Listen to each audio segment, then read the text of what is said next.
there, everyone. Welcome back to Utility Sports, and we're recording the 2022 NBA Draft winners and losers based on the results of the 2022 NBA Draft. It was an exciting draft process. Of course, I cover all of these prospects with a ton of intensity, and it was a lot of fun, specifically covering this class. There's a lot of talent in here, and there wasn't a ton of losers, but there were quite a few winners tonight. If you are new to Utility Sports, make sure to subscribe to the channel. Leave a like on today's video as well if you do enjoy. Go check out some of my other videos. I do recommend checking out my big board if you're curious about who your team selected and where I had them ranked. Definitely go check it out. It's a video on the channel. You can scrub through it and find where I had most players ranked, at least my top 61.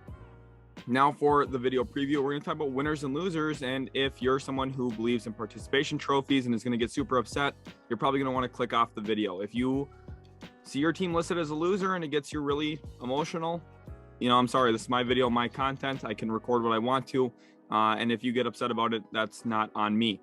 Players and teams who did well for themselves are considered winners. So guys who got drafted a little bit higher, or teams who I think had a really good night in terms of my draft positioning. And also for fans who get to watch good, enjoyable players. Those are the fans that I think are winners here. Losers are teams who reached or maybe picked a player relatively low on my board. Again, this is my board, not your board. It doesn't matter where the consensus was. It doesn't matter what some other social media outlet thinks. It matters what I think. This is my video. And players who fell, I do have one specific player who I consider a loser. Even though he landed in a good situation, I think he's ultimately in a really good spot right now, actually. But financially, it hurts because he's making less money than he deserves to based on how good he was this past year at the collegiate game. I think a lot of you are going to know who I'm talking about. But let's get into my first loser, and it's the Golden State Warriors with their first round selection. Now, I like Ryan Rollins a lot in the second round. I don't think the Warriors are a loser in general because they just won the championship and they took a risk pick here. They took one that maybe there's some high upside. The issue is, though, I just don't see it for Patrick Baldwin. Yes, he was a former top 5 recruit. It doesn't matter to me. He played against a whole bunch of players who will never sniff the NBA, and he was not better than most of them, actually.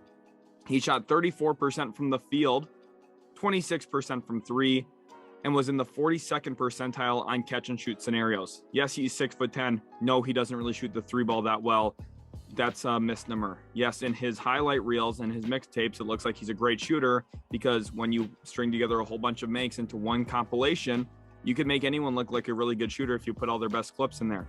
Realistically, if you watch Patrick Baldwin play a single game this year, he's not a good player right now. He will not crack Golden State's lineup. He will not crack the rotation by any stretch. I saw somebody say, oh, watch out, they got the eye test down. This is like Perry Jones III to Oklahoma City back in the day when the Thunder drafted him after he was sliding down the board. People are like, oh, watch out, they got Perry Jones. And then, most of you who are watching the video might not even know who Perry Jones is, which is kind of a testament to my point here. Patrick Baldwin will not catch on in the NBA. I hope he does. It would be awesome if he does. I want him to be successful. There's no reason for me to cheer against him, but he played for his dad at a lower level of competition and did not thrive. He has injury history. That doesn't make him more intriguing. That makes him more risky. Picking him 28th overall, that was just a reach. He's the number 70 player in the class. I thought second round, maybe that's an intriguing grab for a team. 28th is just way too high. That is just not a good selection, especially with some of the players right after him. For example, Ty Washington went one pick later. Golden State could have used a backup point guard there. They have Jordan Poole. Yes, I don't think that they need a guard. I don't think Golden State really needs anything. They're a team that just won the championship. They're the best team in the league right now. You could really make the case that they should be favored to be repeat champions again next season, and I would probably agree with that. So no, Golden State's not in a bad situation. This is not a super important pick for Golden State. There were just better options here, and Patrick Baldwin is a reach. I know a lot of people are going to hype him up. Don't fall for it, okay? This isn't high school. This is the NBA. It's a completely different game, and he hasn't been good in the last 2 years. He really hasn't. Anyone who watched FIBA USA U19 World Cup noticed that he was not even an impactful player for Team USA, the team that won gold. He could have been off that team, and it wouldn't have even been noticeable for how good that team was. Kennedy Chandler, who was a player that was also on that team, was way better than him and went many selections below him to the Memphis Grizzlies. And no, I'm not saying the Grizzlies are a loser here. What I'm saying, and I'm not saying Kennedy Chandler even is a loser, I'm saying small guards are a loser. And this is one of the flaws with the NBA draft, because teams sometimes take off of potential and perceived potential. So since Patrick Baldwin's 6'10" and can supposedly shoot, not actually statistically, there's no actual statistical basis that backs that up by any stretch of the imagination. There's just highlight reels from high school that back that up.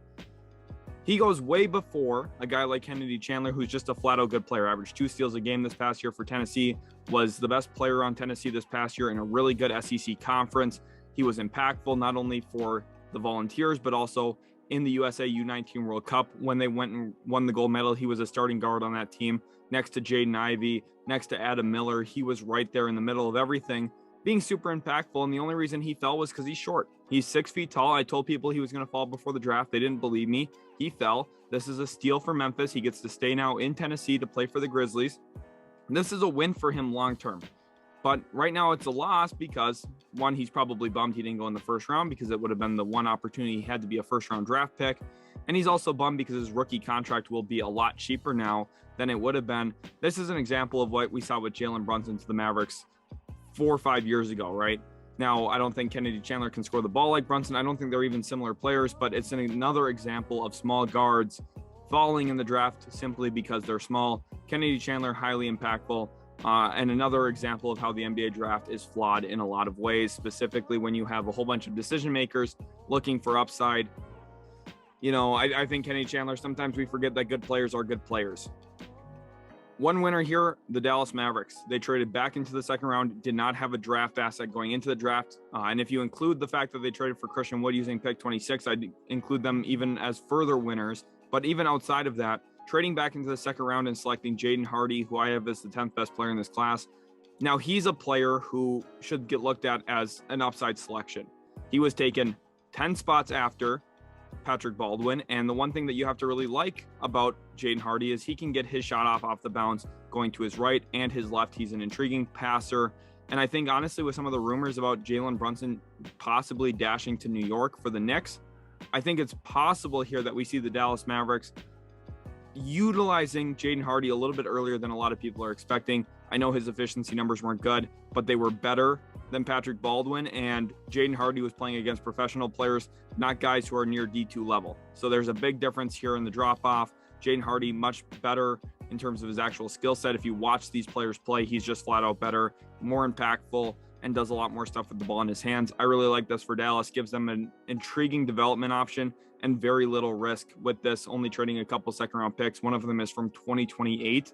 So again, there's very little risk here. And again, they didn't have to use a first round pick on a player who I think is much better than Patrick Baldwin Jr. So ultimately a pretty good win here for Dallas. If you lump in the 26 trade for Christian Wood, they're even bigger winners. Another winner here, the Indiana Pacers. They were able to go out and get Benedict Mathurin 6th overall, who you can see I have ranked 6th. Andrew Nembhard, who I had ranked 48th, and Kendall Brown, who I had ranked 33rd. And you might be saying, well, it doesn't look like those picks are much better than where they were drafting. Why are they considered winners? Because Mathurin wasn't the obvious selection at the spot. I really like Mathurin. I think Mathurin's a really good grab. I could have seen him falling to maybe 8 or 9, honestly. But he goes 6th overall, and it was really well done by Indiana. He fits that roster. I think Nembhard fits as a backup point guard there. He and Dwayne Washington are going to share some of the minutes. I like that. And then Kendall Brown's the upside pick, right? Rick Carlisle loves players like Kendall Brown. I've watched Rick Carlisle coach for years. I understand what he wants on his team. Kendall Brown will catch on there and have a significant role 3-4 years from now. I firmly believe it. We probably won't get to see a ton of Nembhard or Kendall Brown right away, specifically since they're rookies. Rick Carlisle tends to not play rookies a ton, but I think all three of these players will have a future with Indiana, which you can't really say that mostly for a ton of second round picks to have an actual future with their roster that drafts them. Nembhard, I think a very pro-ready guard who will help this team down the road. Kendall Brown, someone who's really intriguing. I thought could have gone in the back end of the first round, potentially slid all the way down to 48, was a much better selection than some of the others around him at that spot. I think ultimately a very good grab for Indiana, and I would consider them winners in this draft. Another obvious set of winners, the Houston Rockets. 3 great first-round picks. At 3, Jabari Smith Jr., one of the safest picks in the entire draft. He's an elite 3-and-D player. Maybe the superstar potential isn't there, and I understand some of the concerns about that. But for Houston, you already have Jalen Green. Maybe that's your superstar player. That's your build-around guy, right? So you want to get better defensively off of that. You go with Jabari Smith, and then you take the high upside pick at 17. Tari Eason, I had him ranked 15th in this class. And for me, he could end up being a top 10 player. He's got the athletic profile, the physical traits that you desire in a player that, hey, if we're going to take a risk on a guy in the teens, you want him to be like a Tari Eason who jumped out of the gym, was highly productive in college despite being somewhat raw still. And I think if you can put 2 and 2 together with him and the right development track gets put in place, Tari Eason could become a mega steal from this year's class. And then Ty Washington, taking him 29th overall. You see, I had him ranked 28th, so kind of right around that approximate value. Part of the concern here, though, for me with Ty was, kind of what role you'd play him in. I think Houston needed a backup point guard. I think Ty can be that. And if they really want to, they can try him out at starting point guard with Kevin Porter Jr. kind of moving around. Maybe they play a little bit more wing heavy and play KPJ and Jalen Green together at the 2 and 3, which isn't super awesome. I don't think I love that a ton, but I think ultimately here they addressed the areas they needed to. Safe, solid defensive pick number 1. Tari Eason, someone with legitimate upside, could be the Herb Jones from this year's class with his defensive impact. And Ty Washington, a reliable guard who's good in the pick and roll. Houston got a lot of the things they needed to get done in this draft. Then we move into Oklahoma City, and they added 4 picks in the top 34. And I think they did a good job here. And I really like what Oklahoma City's building in terms of team identity, which is what's going to separate them from some of the other teams that aren't included as winners. Because first of all, Chet Holmgren is a unique player. I know a lot of people are going to say he's a bust. If they say he's a bust, they haven't watched him close enough. He's extremely skilled. Yes, cool. You can look at the picture of him and see that he's skinny. Tell me what else he doesn't do well. You probably can't. He's really good at pretty much every skill you need to have to be good at basketball. And he's a big, and he's good at those skills.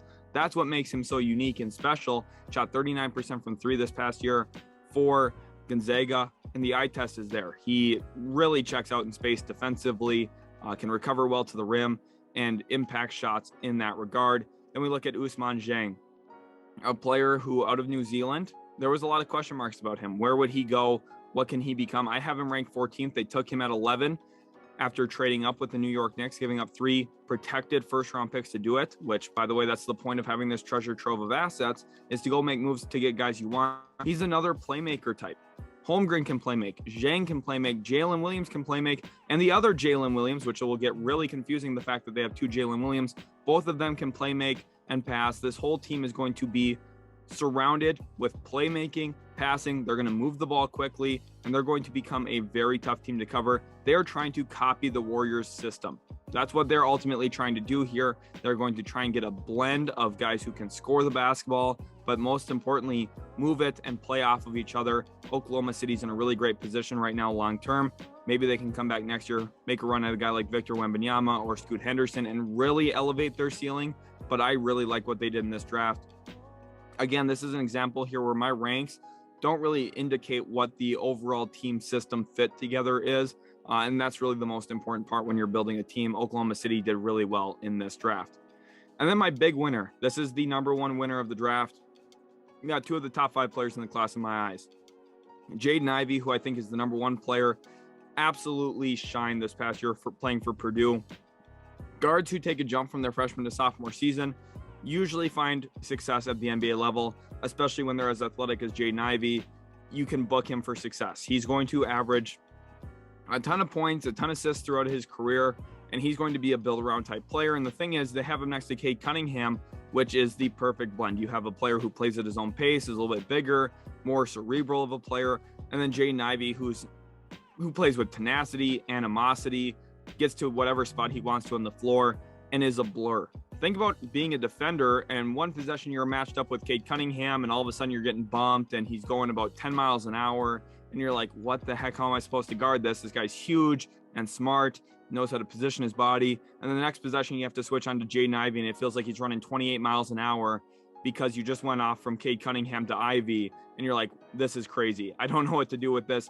Jaden and Cade are going to be great together, and then they add Jalen Duren, who I think is going to be one of the more switchable bigs in the NBA down the road. If they can make a run still at Miles Bridges this offseason, wow, watch out for Detroit. I think that they've got a lot of options in front of them. But these 2 here, Jaden and Jalen, They did a phenomenal job with these two young men, getting both players who I think are going to be highly impactful and really dominant, good NBA players, both in their own way. Duren more so defensively and Ivy more so offensively. I think Detroit did a great job tonight. They are my biggest winner of the draft, getting two of my top 5 players in the class. I think that's a pretty obvious win in my opinion. Thank you guys for watching so much. Leave a like, subscribe to the channel. Remember, these are my own honest opinions. If you don't like them, that's okay. It's my video.